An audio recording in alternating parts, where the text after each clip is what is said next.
With a former WWE star addressing rumors of a return and more, this is Wrestling Hub. My name is John, and you're watching the Wrestling Report. Before we get into the rest of the video, make sure you subscribe to Wrestling Hub and turn on all notifications to stay up to date with everything in the world of pro wrestling. Also, don't forget to follow us on Instagram at Wrestling Hub Official and follow us on Twitter at Wrestling_Hub.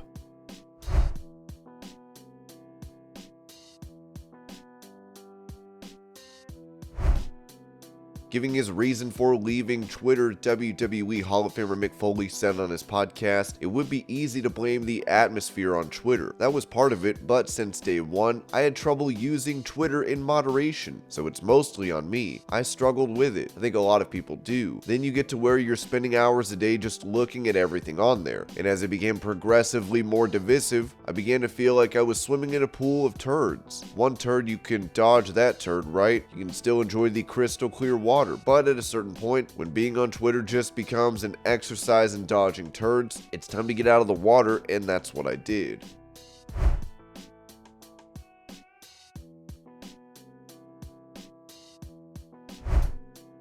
Speaking on his Oh You Didn't Know podcast, Road Dogg recalled how a former WWE referee was attacked by a dog at the Performance Center. One time, the bomb dog attacked Drake Wuertz. He was asleep. He was the production referee, so he had to be there early to help put the ring up. So he was asleep in the room, and they let the bomb dog in, and the dog just went and attacked him and started biting him. Yeah, I went to the emergency room with Drake. Yeah, that's a true story, man. I got pictures on my phone of his dog bite, and it was serious. The police department came back and kind of brushed it over like, yeah, well, whatever. He shouldn't have been in there. I was like, your freaking dog bit my boy. On his arm, on his shoulder, all over his bicep, dude, there were holes. There were holes all in him. It's a bomb dog. What do you think? That his arm was going to blow up? Stupid German Shepherd.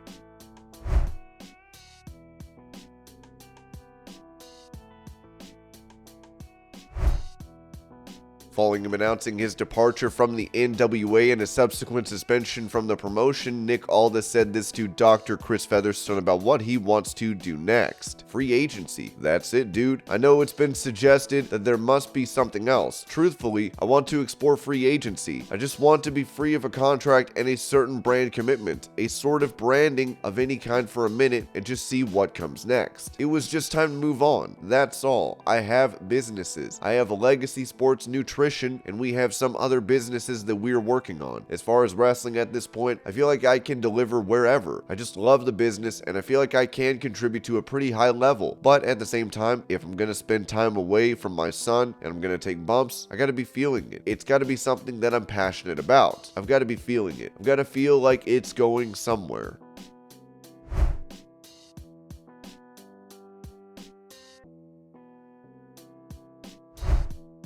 On the Two-Man Power Trip podcast, Ken Shamrock mentioned this about there being talk of a match against Mike Tyson. I've heard about it, a fight against Mike Tyson, but nothing from him and nothing from me either. It was just talk. I ain't crazy, right? I mean, I know how good Mike is with his boxing, so if I was to box him, and not to say I don't have a problem doing that because I love to fight, but I'm not stupid enough to realize that, hey, I'm gonna go out and outbox Mike Tyson because I can't. But I hope he realizes the same thing, and he wouldn't be stupid to realize he could take me in an MMA fight, because that wouldn't happen either.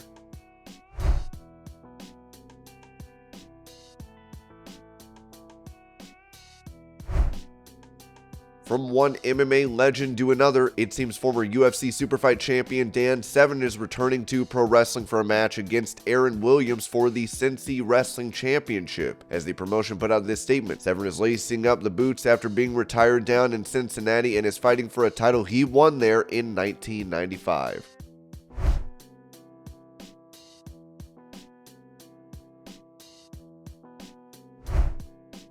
Recalling his run on NXT as a part of the Undisputed Era, Bobby Fish revealed this about a match with the Forgotten Sons never materializing. We never did get that program together that I think we all talked about a few different times. We did have the one ladder match in Portland, which was fun to put together. I think really what happened with us and you guys was you guys were really kind of getting the Sons thing going, and I would say you guys were basically able to make other people look better than they were. And that's kind of what we were too. Former member of the Forgotten Sons, Steve Macklin added, I remember talking to Hunter, and Hunter would tell us, well, they're heels. I'm like, Undisputed Era, I know you're trying to make them heels, but the crowd loves them. Make them the babyface in this role. But they just didn't want to turn you guys at the time, which we get. It's his plan. So it's just like, all right, we'll just keep pitching ideas.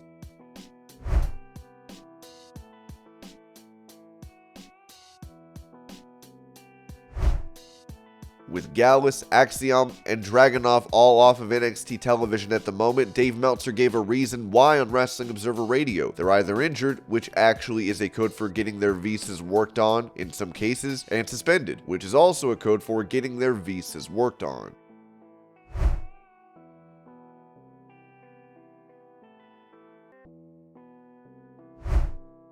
On the one-on-one podcast, Teddy Long recalled the origin for his iconic one-on-one with the Undertaker catchphrase. Vince McMahon had sent Stephanie McMahon out there to make an introduction, and when Stephanie came back, Vince commented that he wanted a little bit more enthusiasm on the introduction. He really wanted to build the guy up when introducing, so I was standing there and listening. I didn't say anything. So what I did was when I got to the promo with the Undertaker, that's when I remembered what Vince said to build him up. That's when I said one-on-one with the Undertaker, and that's how it all started.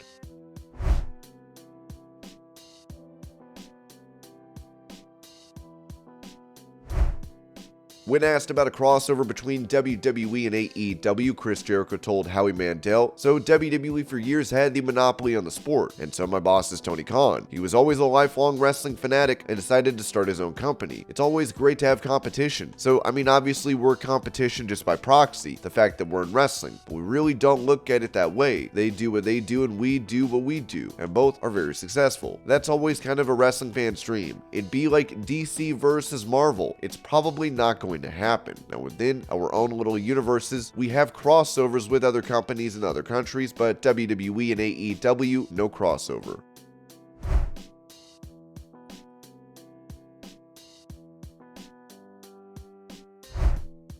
With it reported that Kevin Owens was expected to take part in the WarGames match at Survivor Series prior to his injury, Meltzer gave an update on his condition on Wrestling Observer Radio. He's doing rehab at the Performance Center. It was confirmed that the main event on the WWE pay-per-view Survivor Series was going to be the Bloodline, Roman Reigns, the Usos, Sami Zayn, and Solo Sikoa against Butch, Sheamus, Ridge Holland, Drew McIntyre, and Kevin Owens. However, because Owens suffered an injury, which the last I heard was a sprained MCL, he was going to get it checked out. I'd heard Monday morning, and I haven't heard anything since Monday morning, that it had not been checked out, but he's rehabbing it. I don't know if he'll be ready for the pay-per-view or not. If they do an angle on SmackDown on Friday and throw somebody else in, that tells you that he wasn't ready. I do know from somebody, I did hear that he's not moving well, so he better heal up quickly if he's gonna make that pay-per-view. And like I said, I don't know the situation, whether he will or won't. I haven't heard, but that's the basic situation.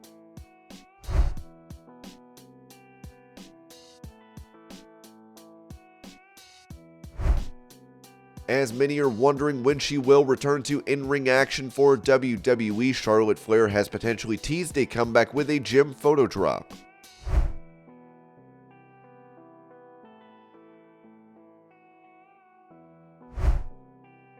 After AEW Dynamite went off the air, MJF can be seen cutting a promo in the ring with president of the company Tony Khan present, where he said, "This is not ballet. Every time we get in this ring, we are risking our lives. Do you people understand that? We don't take that lightly. And what I damn should never take lightly is somebody coming into my company, dropping their trousers and taking a dump. That ain't happening anymore because this is the place, and the only reason it's here is because of Tony Khan. Without AEW, professional wrestling is a monopoly. And do not get me wrong, I love WWE, trust me, I love WWE. However, hear me out, your favorite wrestlers don't get paid properly, and don't eat properly unless Tony Khan makes that alternative."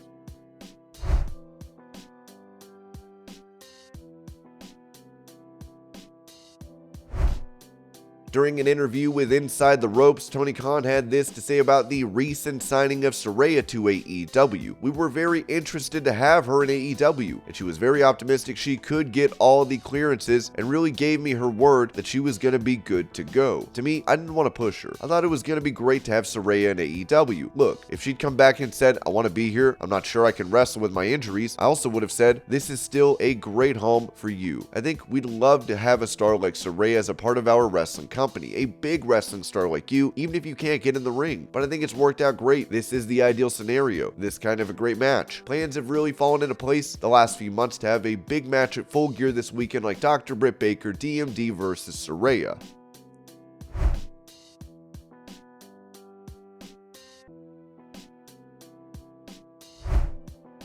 With fake followers set to be cracked down on for Twitter, pro wrestling's biggest superstars will be affected, as Gambling.com would write this about The Rock. Although a large portion of his followers will have come from his time on the big screen as well as his fame from WWE, The Rock is the one who's set to be the most affected by Musk's crackdown on fake accounts, with 7.4 million of his 16.7 million followers estimated to be fake. John Cena and Triple H could also be massively affected by Musk's plans, with the two having an estimated 4.3 million and 2.6 million fake followers on Twitter, respectively. Others that have a high percentage of fake followers include Rey Mysterio, Roman Reigns, Sheamus, and Hulk Hogan.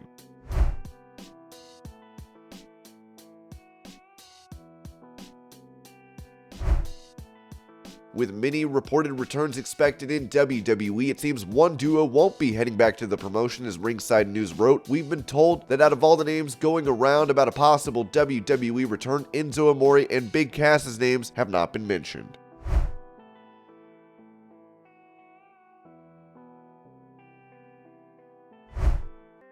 Speaking of WWE returns that are being talked about, Matt Cardona addressed those rumors when speaking to WrestlingNews.co about going back to the company with his wife, Chelsea Green. I'm the internet champion, of course. I see what's being talked about. Let the people talk. I'm a former tag team champion, former intercontinental champion, former United States champion. I do have some unfinished business. To quote Justin Bieber, never say never.